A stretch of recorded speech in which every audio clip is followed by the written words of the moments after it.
To do what I have to do. I have millions of people that voted for me. I sat down with Trump at Omaha's airport on Friday, just before a rally.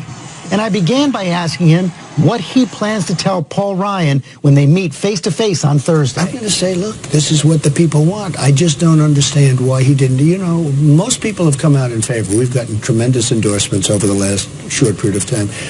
Even Governor Perry came out. I mean, he was very rough. And then he came out and he had a very beautiful statement. I mean, he came out with a magnificent statement.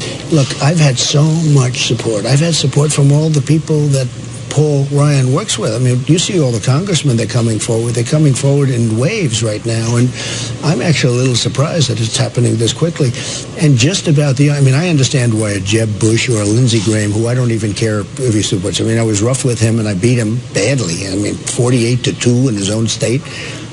And I understand that. But Paul Ryan's a different... It sounds like you're saying he's going to have to come to you. You're not going to come to him. No, I'm going to certainly come down the middle, but I'm just going to have to see what he's looking for. I was very surprised and very disappointed because, you know, we're going to be cheerleaders for the Republican Party. We don't have to play cute. That became his line of the weekend. You know, he called me 3 weeks ago. We couldn't have had a nicer conversation. That's great, and we'll, work together. Well, everything's fine. And then all of a sudden, he wants to be cute. But, we'll see. We'll see. As for Republicans who say they won't support or endorse him... I don't even want to. If somebody doesn't want to endorse, I don't want their endorsement. It's okay. I'm going to release them. It's quite a list. Presidents George and George W. Bush, Mitt Romney, ex-rivals Lindsey Graham and Jeb Bush. Well, I understand Jeb Bush. I was rough with Jeb Bush, and I think if I was Jeb Bush, I wouldn't vote for me either, if you want to know the truth, George. But, they should do that. They're Republicans. Paul Ryan's different. He's the Speaker of the House. He's the highest-ranking elected Republican in the country right now. He's the chairman of the convention. Back in March, you said he'd pay a price if he didn't get along with you. What is that price? Well, we're going to see what happens. He wants to meet. He'd like to meet, and I think we're meeting on Thursday, and we'll just see what happens. It's just more drama, but I think it's a mistake not to do this. We want to bring the party together. Does the party have to be together? Does it have to be unified? I'm very different than everybody else, perhaps, that's ever run for office. I actually don't think so. I think that... It doesn't have to be unified? No, I don't think so. I think it would be better if it were unified. I think it would be... there would be something good about it, but I don't think it actually has to be unified in the traditional sense.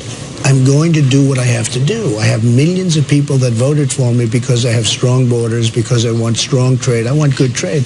I want trade. I don't want to be an isolationist, but what's happening with China, what's happening with Japan, what's happening with Mexico, they're just absolutely eating our lunch. It's a shame. It's terrible. So I have to stay true to my principles also. And I'm a conservative, but don't forget, this is called the Republican Party. It's not called the Conservative Party. There are conservative parties. This is called the Republican Party. I am a conservative. While Trump swats away critics in his own party, Hillary Clinton is focused on locking in her base by playing that women's card. He doesn't think much of equal pay for women because, of course, he doesn't think much of women, it turns out. Trump digging in with this remarkable statement. I mean, all of the men, we're petrified to speak to women anymore. We may raise our voice. You know what? The women get it better than we do, folks. All right? They get it better than we do. But he's also up against the president. Republican women. Well, I'll tell you what my reaction is. I won in massive doses and by a massive number. New York, Pennsylvania, everything. I won overall. But I won with women. I won with men.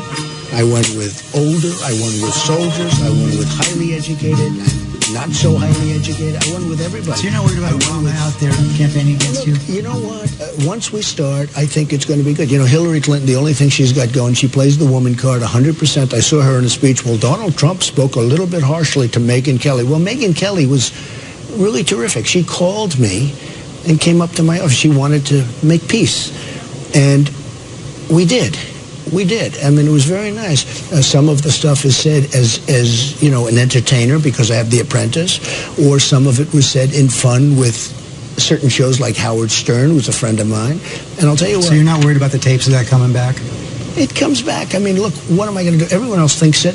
These politicians, I watch the politicians. What they say behind the scenes makes whatever I said jokingly to Howard and other people like baby stuff. What they tell me behind the scenes, talking about everything, is far worse than anything that you've seen or you ever will see about me. And then they act like, oh, that's so terrible, that's so terrible. I mean, you know what it's called? Give me a break. And I watch Hillary Clinton like she's a baby. I mean, just look at what happens with her family. I watch Hillary Clinton like, oh, the way he talks to women, the way he talks to women. Well, what are those, take a look at her husband, and what do you think he talks to women? So when I watch her, and she's playing the woman's card so much and so loud, and frankly, I think it's her only chance of getting elected. But you know what? Listen, she's going to get hit for it, because it's not appropriate. Yeah, there was an article in GQ about your wife, Melania, this week, and you said that spouses should be off the table, but you're willing to talk about Bill Clinton. Should he be off the table as well? It depends if he's involved in the campaign. I think if he's involved in the campaign, he shouldn't be, and he probably will be involved. I think he gets involved when she plays the women's card. When she said Donald Trump was nasty to a woman, number one, I've worked so well with women for so many years. I broke, you talk about the glass ceiling, what I've done in terms of jobs for women, and I've gotten so much credit, and to this day I have so many women in my company that are doing so well, making so much money. I mean, in many cases making more money than men in comparable positions. But no, if he's involved in the campaign, he should absolutely, he could be brought into it. So fair game. I think fair game, yeah. No, I think fair game. As Trump made clear Friday night, Nobody in this country, and maybe in the history of the country politically, was worse than Bill Clinton with women. He was a disaster. and Saturday. Hillary Clinton's husband abused women more than any man that we know of in the history of politics, right? She's married to a man who was the worst abuser of women in the history of politics. The rules of the game are clear. If you're on the field, you get hit. Now, my wife was a very successful person. She did great. She was a very successful model. And now she's a homemaker. I mean, she just she loves taking care of her son. She's a very good woman. And, people that are married to people like me, especially people like me, I hope there are others out there, who knows, but they get really hit unfairly by so many different articles and writers, and they're not looking to hurt them, they're looking to hurt me. But, she's a very good woman, a tremendous heart. She's very, very charitable. And it's sort of unfair when they get treated nastily. Not so bad, but nastily. Much more of an interview with Donald Trump coming. Support. I've had support from all the people that Paul Ryan works with. That's to Matt's point. He's keeping his powder dry right there, but it does lead to something of an awkward situation in July in Cleveland if he hasn't come around. Maybe it's like Bob Dole says, maybe Paul Ryan sleeps late that day at the convention. Paul Ryan has power. Paul Ryan has strength. He leads policy, the intellectual wing. The future of the Republican Party really is in Paul Ryan's hands. Trump is a strong guy. Trump respects strength. Paul Ryan says, okay, let's talk. This is actually good probably for both of them. This is the opening bid in that negotiation. So you think it's inevitable they come around? Yeah, I think they'll have to come around. But it's going to be up to Trump, I think, to understand that he needs something Paul Ryan has. Paul Ryan has the future. Hillary Clinton in this election is a candidate of the past, right? She's more the same from Washington, hasn't done enough. Paul Ryan is saying, look, there's a new economy. This world's connected. We have to open things up. He gave a brilliant speech at Georgetown the other day about that. Trump is not running as a party guy. Trump is running as, I'm just one human being, a person, I'm going to do a better job. He has no vision around which to rally a party. That's what Ryan can also made it clear that he's not running as a conservative in that interview, solely as a conservative. Rich Lowry. You say fixing the economy is your number one priority as president. Your tax plan is your most substantive and specific proposal out there. You said recently, again, that you believe in raising taxes on the wealthy, including yourself. But your plan gives a massive tax cut to the wealthy. How do you square that? Well, it gives a massive tax cut to everybody. If you look at Larry Kudlow, he said it's a great plan. He loves the plan. But more to the wealthy than everyone else. And I'll say this to people. I've said it many times. I make deals. I negotiate. I put in a plan that has a massive, massive tax, bigger than any other candidate. We have to negotiate with Congress. I'm not going to be able to say, like President Obama, let's do an executive order, okay? It would be wonderful. It would be a lot easier, but you just can't do it. Or you're not supposed to do it. He may do something. And what he's done will probably, much of it will be overturned by the courts. What I'm doing is I'm putting in a plan, and that's my maximum plan. That's what I want. But bottom line, do you want taxes on the wealthy to go up or down? They will go up a little bit, and they may go up, But they're going down in your plan. No, in my plan they're going down, but by the time it's negotiated, they'll go up. Look, when I'm negotiating with the Democrats, I'm putting in a plan. I'm putting in my optimum plan. It's going to be negotiated, Judge. It's not going to stay there. They're not going to say, there's your plan, let's approve it. They're going to say, let's see what we can do. Now, it'll be a negotiation. I will try and keep everything. What I really want is lower on business, because business we're the highest tax nation in the world, and I want lower in the middle class. The middle class in this country is getting decimated. And I will fight like hell for that. But people like me and you should pay more tax. I don't mind paying more tax. I'll be honest with you. I don't mind paying more tax. I've done very well over the last 10 But under your years. plan, you pay less taxes. But under my plan, it's going to be negotiated. What I'm saying is I will be submitting something like what I did in terms of concept. Because it's just a concept, George. We're putting in policy. We're putting in a statement. It's a concept. And I'll tell you what the real concept is. Lower taxes for business, lower taxes for the middle class, lower taxes for everybody, and then we're going to start negotiating.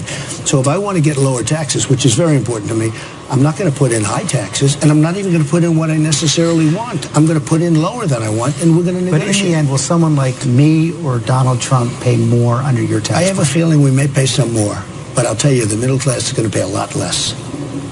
And I wouldn't mind paying more, George. We got to do something. I mean, I wouldn't mind paying more. But business will pay less. The middle class will pay less. We're going to bring in our money. The corporate inversion, what's going on is incredible with the companies leaving. But we have trillions of dollars outside of the country. We have a 10% tax on that money. Right now, they can't bring it back in.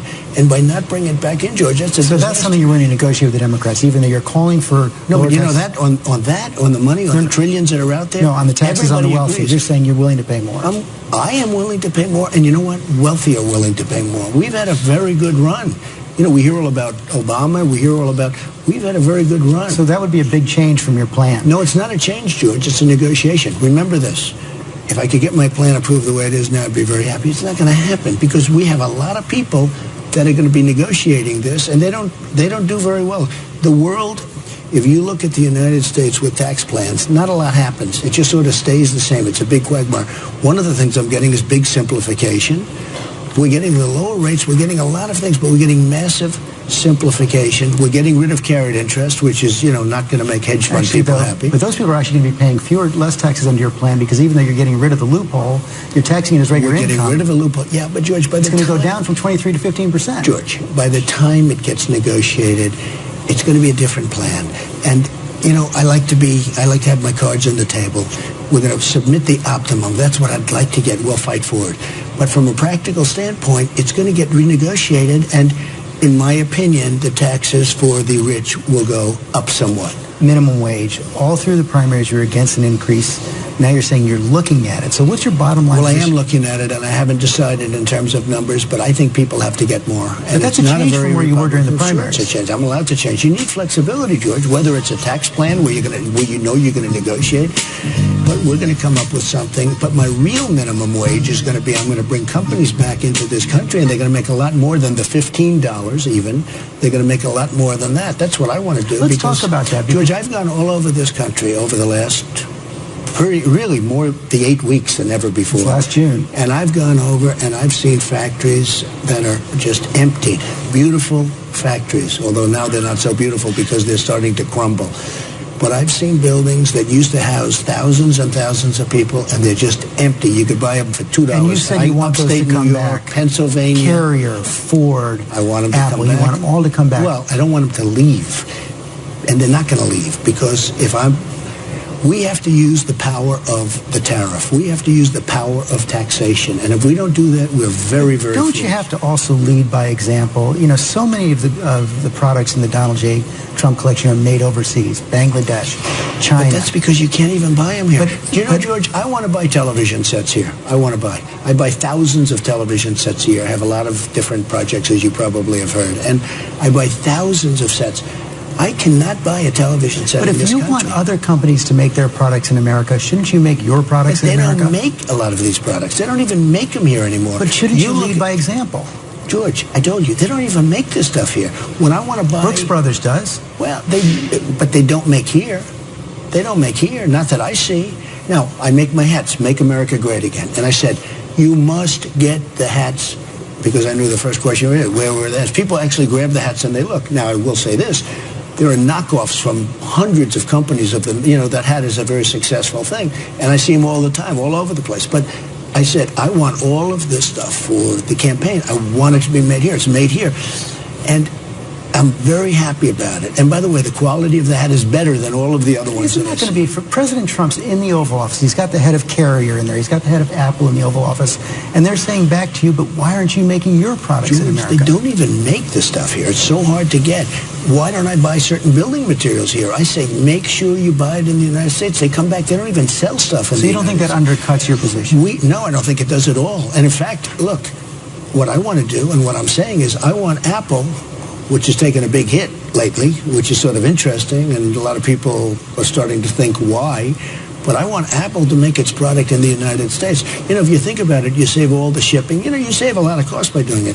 But one of the problems that we have is the devaluation of the different currencies. They're devaluing the currencies right here in Nebraska. So they have a 38% tariff when they send out goods to China. 38% tariff. Nobody knows that. I just found out about it. I came here, I said, when you send your goods, and it's farm product, when you send your goods to China, and the person was telling me, I just spoke with the governor, who's fantastic, by the way. The governor of Nebraska is fantastic, Governor Ricketts. And I said, what about, we have a 38% tariff going into China.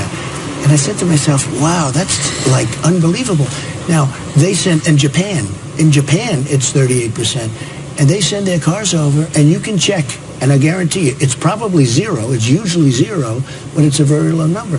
So we have like a double standard. It's not fair, and it's going to be changed. You raised a lot of eyebrows with your position on debt and treasury bills in an interview the other day. You said you might try to repurchase it at a discount. Won't that undermine the full faith and credit? No, if we can buy it at a discount, that's a great thing. We have to lower debt. We have $19 trillion in debt. It's going to be 21 because, frankly, the budget was horrible that was made 6 months ago. The omnibus budget was a disaster.